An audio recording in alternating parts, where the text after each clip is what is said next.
എനിക്ക് എന്നെ വിവാഹം കഴിക്കാൻ പോകുന്ന ആളെപ്പറ്റി ചില സങ്കല്പങ്ങളൊക്കെയുണ്ട്. എൻ്റെ വിവാഹ ജീവിതം എങ്ങനെയാവണമെന്നും സ്വപ്നങ്ങളുണ്ട്.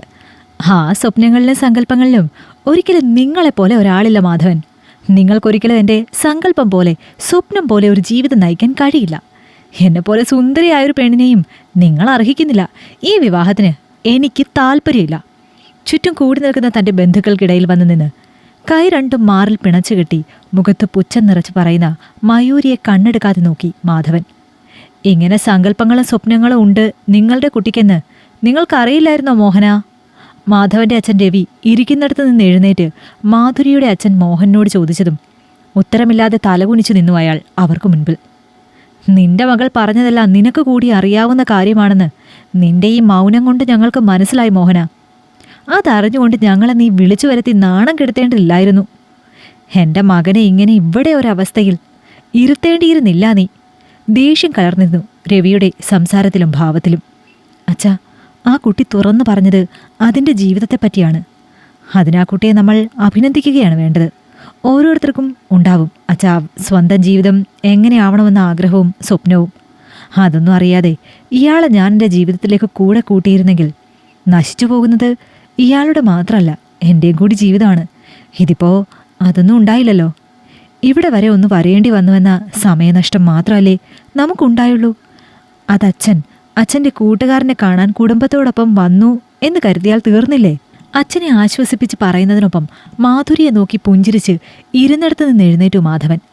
ഇയാൾ ആഗ്രഹിച്ച ജീവിതം കിട്ടട്ടെ, ആശംസകൾ മാധുരിയോട് പറഞ്ഞ് അച്ഛനെ നോക്കിയവൻ. അപ്പോൾ പോയാലോ നമുക്ക്? ഇപ്പോൾ ഇറങ്ങിയ ഭക്ഷണവും കഴിച്ച് ഒരു സിനിമയും കണ്ട് വീട് പിടിക്കാം നമുക്ക്. തനിക്ക് ചുറ്റുമിരുന്ന സഹോദരങ്ങളോടും ബന്ധുക്കളോടും മാധവൻ പറഞ്ഞതും സന്തോഷത്തോടെ അവനൊപ്പം നിരന്നവർ. ഒരാഘോഷം പോലെ തൻ്റെ വീട്ടിൽ നിന്നിറങ്ങിപ്പോകുന്ന മാധവനെയും കുടുംബത്തെയും പുച്ഛച്ചിരിയോടെ നോക്കി നിന്നു മാധുരി. നീ വേണ്ടാന്ന് വെച്ച് വലിച്ചെറിഞ്ഞത് എത്ര വലിയ നിധിയാണെന്ന് നീ അറിയുന്ന കാലം വരും മാധുരി. അന്ന് വേദനിക്കും നീ. ഇറങ്ങിപ്പോകുന്ന കൂട്ടുകാരനെയും കുടുംബത്തെയും നോക്കി സങ്കടത്തോടെ മോഹനൻ പറഞ്ഞത് കേട്ടൊരു പരിഹാസം തെളിഞ്ഞു അവളിൽ.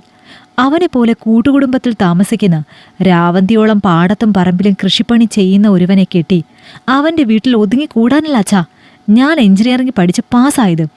എനിക്ക് സ്വപ്നങ്ങളുണ്ട്, സങ്കല്പമുണ്ട്. അതുപോലെ ഞാൻ ജീവിക്കൂ. മാധുരി തൻ്റെ തീരുമാനം കടുപ്പിച്ചതും ഒന്നും മിണ്ടാതെ തിരിച്ചു നടന്നു മോഹനൻ. 2 വർഷങ്ങൾക്കപ്പുറം അവളായി തന്നെ കണ്ടെത്തിയ വിശാലമായി അവളുടെ കല്യാണം നടത്തി മോഹനൻ. കുടുംബക്കാരെ കൂടെ കൂട്ടാൻ ഇഷ്ടമില്ലാത്ത, ബന്ധങ്ങൾ ബാധ്യതയാണെന്ന് കരുതുന്ന, ജീവിതം ആഘോഷിക്കാനുള്ളതാണെന്ന് മാത്രം കരുതുന്ന മാധുരിയുടെ അതേ സ്വപ്നങ്ങളും സങ്കല്പങ്ങളും ഉള്ള വിശാൽ. വർഷം 2 മാധുരിയുടെ ജീവിതത്തിൽ കഴിഞ്ഞുപോയത് പെട്ടെന്നാണ്. വിവാഹ ജീവിതത്തിൻ്റെ കൊതിയും മതിയും മാഞ്ഞു തുടങ്ങി മാധുരിയുടെ ജീവിതത്തിൽ. എൻ്റെ നല്ല വിശാലല്ലേ, ഒന്ന് എഴുന്നേറ്റേ നീ, അടുക്കളയിലൊന്ന് സഹായിക്ക്. എനിക്ക് ഒറ്റയ്ക്ക് ഈ അവസ്ഥയിൽ വയ്യാഞ്ഞിട്ടല്ലേ. വീർതൊന്തി നിൽക്കുന്ന വയറിൽ കൈതാങ്ങി മാധുരി കമിഴ്ന്നു കിടന്നുറങ്ങുന്ന വിശാലിനെ ആയാസപ്പെട്ട് വിളിച്ചുണർത്തി കെഞ്ചിയതും വിശാൽ കണ്ണു തുറന്ന് അവളെ ഒന്ന് നോക്കി. നിനക്കിത് എന്തിൻ്റെ കേടാണ് മാധുരി? അടുക്കള പണി എടുക്കാനൊന്നും എനിക്ക് പറ്റില്ലാന്ന് ഞാൻ ആദ്യം നിന്നോട് പറഞ്ഞിട്ടുണ്ടല്ലോ. ഈർഷ്യ നിറഞ്ഞിരുന്നു അവൻ്റെ ശബ്ദത്തിൽ. നമ്മൾ 2 പേരും മാത്രമുള്ള നമ്മുടെ സ്വന്തം വീട്ടിലെ ഒരു ജോലി ചെയ്യാൻ പറ്റില്ലെന്ന് എത്ര മിടുക്കോടെയാണ് നീ പറയുന്നത് വിശാൽ? നിനക്ക് പിന്നെ ഏത് പണിയാണ് വിശാൽ എടുക്കാൻ പറ്റുന്നത്?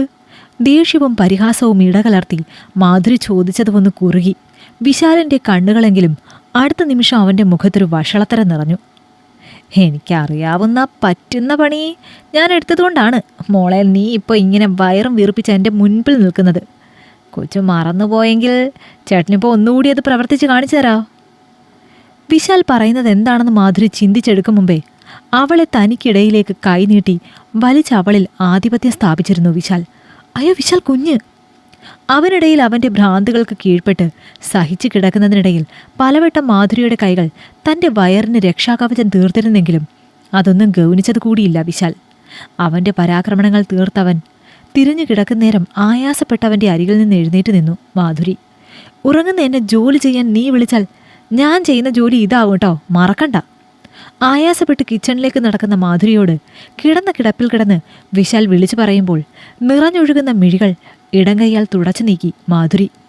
ഓഫീസിൽ പോകാൻ സമയമായപ്പോഴേക്കും വീട്ടുജോലി പറ്റേ അവശയാക്കിയിരിക്കുന്നു മാധുരിയെ. എന്തോ ചിലത് വാരിക്കഴിച്ച് വേഗത്തിൽ ഓഫീസിലെത്തി മാധുരിയെങ്കിലും സമയം അവളെ ചതിച്ചിരുന്നു. ഒട്ടൊരു പരിഭ്രമത്തോടെ ടീം ലീഡറിന് മുന്നിലേക്ക് മാധുരി ചെന്നതും നേർത്തൊരു ചിരിയോടെ അവളെ നോക്കി ഇരിക്കാൻ പറഞ്ഞു അവളുടെ സീനിയർ പെൺകുട്ടി. മായാ മാധവ്. തനിക്ക് മുന്നിലെ ആ പെൺകുട്ടിയുടെ പേരിലേക്ക് അറിയാതെ എന്ന പോലെ നോക്കിപ്പോയി മാധുരി.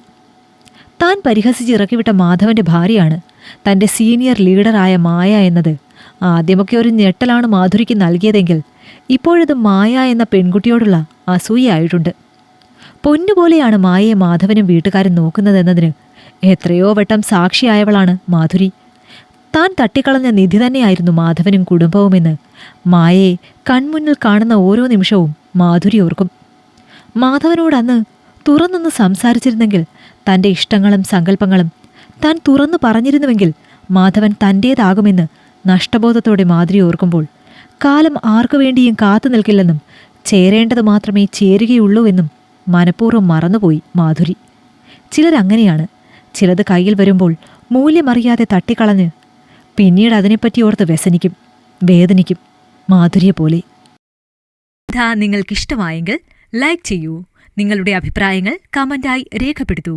കൂടുതൽ കഥകൾ കേൾക്കാൻ ഈ ചാനൽ സബ്സ്ക്രൈബ് ചെയ്യൂ.